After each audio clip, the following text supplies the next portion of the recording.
I remember when radar detectors were a must-have purchase for a car, and now it's dash cams. Recently, I got a ManGoal dash cam for my Jeep Gladiator and was so impressed with it, I had to get one for my wife's Chevrolet Blazer. Coming up in this video, I'm going to tell you everything you need to know about the ManGoal camera, what it comes with, installing it into a Chevrolet Blazer, and I'll show you the quality of the video it takes. So over here on the workbench, I have two different ManGoal cameras to show you for the 5th generation Blazer. As you can see, they come in basic white boxes, but inside is what matters. And the reason why I'm showing you two different versions is because there is a Model A version and a Model B version. You're gonna have to be aware of what your car needs while you're ordering it. And if you're ordering this off of Amazon, it's gonna give you a picture display of what you are looking for in order to order it properly. So basically, there are differences between the mirrors on the Chevrolet Blazer. Depending on what model you have, it will determine what you're going to need from ManGoal. But let's dive into these boxes. This is actually the Model B version here. So inside the box, you're going to get the camera nicely wrapped up. I'm going to show you that in a minute. You get a wiring harness. And actually in here are two different wiring harness options from what I gather. So depending on how the wiring is set up in your car, you might just need this wiring harness right here that plugs into your mirror assembly. And if that doesn't work properly for you, they also supply this OBD2 harness. And this is going to give the camera in the car constant power. So if you want to monitor your car while the ignition is off, that's when you would go and use one of these. And I believe it is possible to do that on some models with this harness. However, it might be a trial and error for you, but it is cool that they give you both options just in case. They give you this trim panel tool. This is going to help you pop off the trim panels in the car when you're routing wires.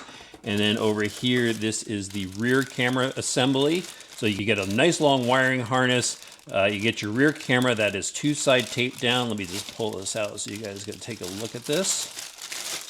There's your rear camera right there, and there's the face of it. You just got to peel that sticker off. And what's nice about the ManGoal camera is the wiring harness can be separated right here. So for some reason you wanted to unplug it, you have that option without taking the entire wire harness out. Now, time to show you the camera itself, what you're really here to see. And check that out. That is pretty awesome. What it does is it replaces the trim panel in the car. You don't have this extra screen hanging down like some other cars out there. You've got an on and off button. Looks like you got a camera button there. Then you have a micro SD card slot.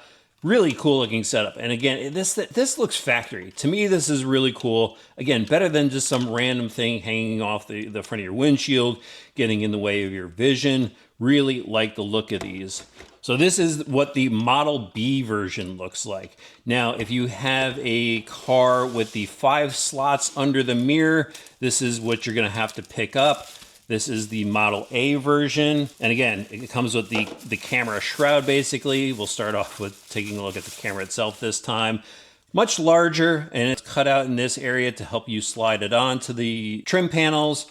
Again, it's got the buttons on the bottom for quick operation. You'll pull this little sticker off. It's just a protective sticker on the camera right now. I'll do that once it's installed. There is your micro SD card slot. And this one actually has, I forgot to mention this before with the other one, but it has a GPS sensor as well. So if you want to add GPS to it, you'll be able to do that. This is a trim panel that goes into that back area of the camera I just showed you. I'll just pull that out really quick. That's got to go in here once it's all assembled. And then this one has the rear camera option. And I believe you could get just a front camera option for this, for the Chevrolet Blazer. So if you don't want to have the rear camera, save yourself a few bucks, you'll be able to do that. Same camera sticks onto the rear window, long wires, and then it's got your trim panel tool in here. And this one actually has a micro SD card. I don't know if the other version had that. Maybe not. I'll put it in the video description below along with some links for you guys so you'll be able to find these cameras really quickly, but I'll pull this out so you can see it. Here's your other harness. A little bit, I believe it's a little bit different than the other one. Actually, probably the same harness, but they give you the OBD2 one as a backup just in case you want to change up the way it's wired. And then there is the micro SD card, 128 gigabytes. That's a lot of memory. That's what you get inside the kits. These are pretty easy to install. Let's head over to the car and get it snapped in. I'm going to start off by using the trim tool to pop off this panel here. It's just, should be a light twist. There we go. Pops off from the front. Then you use your fingers to pop off the sides here. Then you can use this fork side to just pop out these other two clips that hold that center panel in. Then that panel slides out, and this whole piece should slide out the front.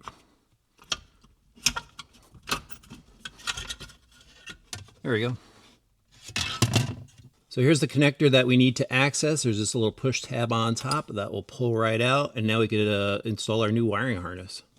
This is just going to connect in place. And I'll plug in the other side to the rest of the factory harness. I'll take the camera assembly and just plug it right in. Snaps in place. So now the tricky part is tucking these wires into place so they're hidden and everything snaps in back together. So before I snap it in place, I have to go and run the rear cable wire. And I actually found that starting it over here is easier than getting it started back over here. Just kind of pre-measured my length. What I'm doing is using this tool here to just push it up above the headliner. And then I'm gonna run it down through here and up in this channel and all the way back. Once you have the wire harness tucked away into the trim, go back up to the front and install the connector into the main housing, and then snap the camera housing into the factory location. Just be careful of where you place the wires inside. You want to tuck them away nice and neat so nothing gets pinched. And then I'm just tucking away the rear camera wire, and just make sure there's no gaps up by the window. There was a gap towards the front. Just had to snap in the clips a little bit more, but the camera looks pretty good so far. One thing I noticed is the ManGoal camera housing is a little bit shorter than the factory housing, so there's a little bit of a gap, and you can see it with the trim plate there. Not too big of a deal, because when you're sitting in the driver's seat, you don't see that gap, and you only really see it when you're facing it from the side. Then I went back to the rear camera assembly and tucked away the excess wire down in this rear trim panel, leaving the connector exposed. And here's where you want to go and install the camera app. It's the SkyCam app. It was simple to download, and you just have to go set it up in your phone. The instruction manual will walk you through setting it up in your Wi-Fi. And the reason why you want to do this is you want to see the position of your rear camera. You don't want to install it so it's upside down. I recommend cleaning the rear windows so the double side tape sticks to it and doesn't fall off. And then stick the camera in place right in the center. I went and tucked away the wires into the trim panels and left a little bit of excess wire so the trunk could open and close without causing any problem. Throw in the micro SD card. It just pops in place like a normal camera would, and 128 gigs definitely stores a lot of video. And here's a look at the finished camera install. I definitely like that it has an OEM look. It's not another device hanging from your front windshield to distract you from driving like so many of those other dash cams out there. That's why I went with the ManGoal camera. The only thing is, obviously, you have to use your cell phone to view the videos. And one thing I found is you have to disconnect the Wi-Fi from your phone to the car in order to pick up the camera signal. So that could be a little bit of a downside for those looking to get a quick video pulled off the SD card. And now let's check out the video from the dash camera. The 4K front dash cam has some awesome video footage. I mean, everything is nice and crisp. I do a lot of video work, and this is definitely usable. At lower speeds, you could see the license plates easily. At higher speeds, things tend to blur a little bit, and you're still getting some video information that could be important in case something does happen. And here's a look at the night footage from the front camera. Again, still nice and crisp. Obviously license plates are going to be a little bit blurrier at dark as well. But again, it'll get you that important video footage if something happens. And a quick clip from the rear camera. Obviously the rear window is a little bit dirty, but it gives you a pretty good look at what's going on from the rear of the car. Overall, I think the ManGoal camera is a very good quality kit. That's why I got one for my wife's Chevrolet Blazer after I put one in my Gladiator. Definitely like the look of the video footage. The app is easy to access. The parking feature, well, for this particular car, I think I have to go back and install the OBD2 wire harness because the mirror harness powers off when the car is shut off. But that's a cool feature to have if you want to run that wire separately. If you're into this ManGoal camera setup, I'll have links for it in the video description below.